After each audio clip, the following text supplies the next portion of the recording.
Kalau muncul nama Partai Demokrat, saya jadi ingat dulu disomasi sama mereka karena Anissa Pohan lagi baper anaknya disentil di media sosial. Bayangkan, gara-gara satu anak saja seluruh Partai Demokrat keluar sarang dan menyerang saya. Bahkan mereka ramai-ramai membawa masalah ini ke hukum. Sayangnya laporan mereka ditolak polisi. Lah gimana? Laporan gak punya bukti hukum, cuma karena rasa baper doang kok harus diterima. Tapi ya begitulah, karena keluarga utama baper, akhirnya seluruh kader jadi baperan. Kayaknya ada ujian untuk masuk Demokrat. Kalau nggak baper, kamu nggak memenuhi syarat. Pantaslah Ferdinand Hutahayan keluar dari Demokrat. Dia pengen belajar baper, nggak dapat. Jejak kebaperan Demokrat bisa dilihat dari pendirinya, yaitu Susilo Bambang Yudhoyono sendiri. Bahkan waktu jadi presiden, bapernya SBY sering ditampakkan ke publik. Ingat, waktu SBY cerita ke publik kalau dia mau dibunuh oleh teroris? SBY sampai konferensi pers sambil bawa foto dirinya yang berlubang karena katanya ditembus peluru buat latihan para teroris. SBY juga pernah curhat ke publik kalau dirinya dan keluarganya mendapat ancaman karena kebijakannya yang tidak pro rakyat, yaitu menaikkan harga BBM. Banyaklah pokoknya curhat SBY. Kalau saya bahas di sini, mungkin acara timeline ini bisa 3 jam sendiri. Jadi ketika Agus Yudhoyono tiba-tiba muncul ke publik dan berkata bahwa dirinya mau dikudeta, seluruh planet bumi ini langsung ketawa karena membayangkan curhat SBY dengan model yang sama. Ditambah dia berkirim surat ke Jokowi, AHY ingin pansos supaya masalah kudeta di Demokrat itu jadi isu nasional. Supaya jadi bahan pembicaraan lah, supaya orang simpati padanya. Tapi tunggu, benarkah sebenarnya ada rencana kudeta di Partai Demokrat?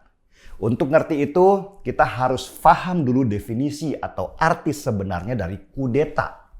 Kudeta adalah cara merebut kekuasaan dari seseorang yang berwenang dengan cara ilegal dan seringkali sifatnya brutal.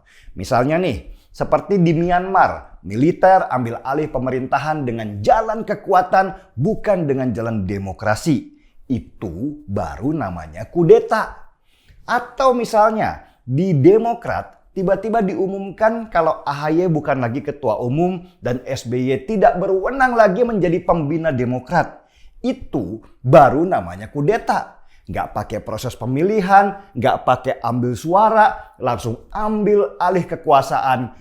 Itu baru namanya kudeta. Tapi yang sebenarnya terjadi di Demokrat itu beda. Kader-kader Demokrat resah melihat partai yang semakin lama semakin hancur ke bawah. Tahun 2009, suara Demokrat di DPR RI besar sekali. Total 20,4% dari seluruh kursi. Tahun 2014, sesudah kasus korupsi besar-besaran di Hambalang, suara Partai Demokrat anjlok tinggal 10% saja. Nah, yang parah, tahun 2019 kemarin, suara Demokrat, partai yang dulunya besar itu tinggal 7% saja. Wah, ini bahaya. Begitu pikir kader-kader Demokrat. Kalau dibiarkan, tahun 2024 nanti, Partai Demokrat tinggal sejarah. Syarat untuk sebuah partai ada di DPR RI minimal punya 4% jumlah kursi. Demokrat sudah tinggal sedikit lagi menuju kehancuran partainya. Bergeraklah kemudian para kader yang resah itu kemana-mana. Mereka ingin Demokrat ini selamat karena mereka dulu ikut membesarkannya. Mereka menganggap AHY nggak punya kemampuan untuk mempertahankan partai. Perlu orang yang pengalaman dan kuat untuk menggerakkan partai yang dulu besar ini. Kalau enggak, hancurlah berantakan. Karena itu, para kader di bawah mendesak untuk diadakannya KLB atau Kongres Luar Biasa untuk memilih ketua umum yang baru.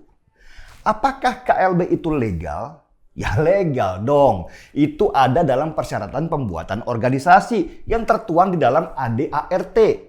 Kalau memang kader Demokrat merasa bahwa ketua umum yang sekarang nggak lagi punya wibawa dan kekuatan untuk memimpin partai, maka kader bisa mengajukan kongres luar biasa untuk mencari ketua baru.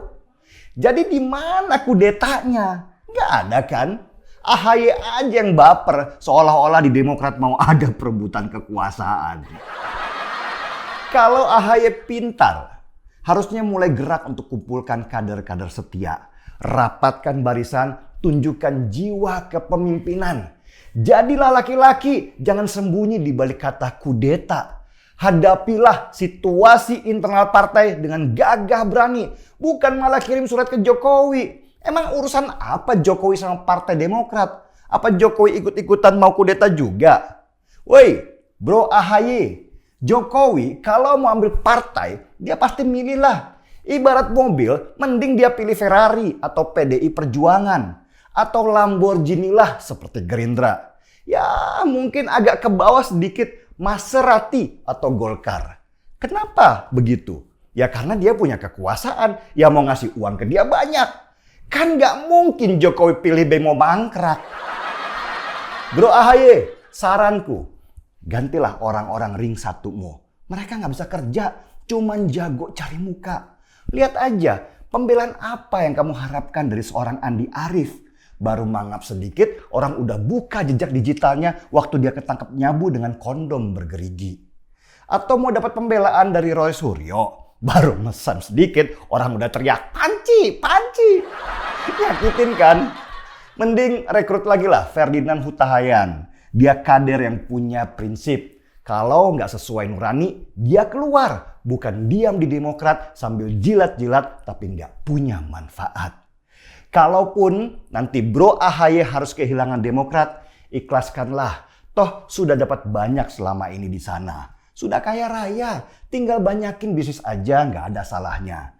Siapa tahu malah di sana bakatnya, bukan di politik, di mana orang harus betah bermuka dua. Ini saran dari seseorang yang bukan siapa-siapa, cuman tukang ngopi yang sibuk memperhatikan jumpalitannya elit-elit politik di negeri ini. Kita seruput kopinya, bro.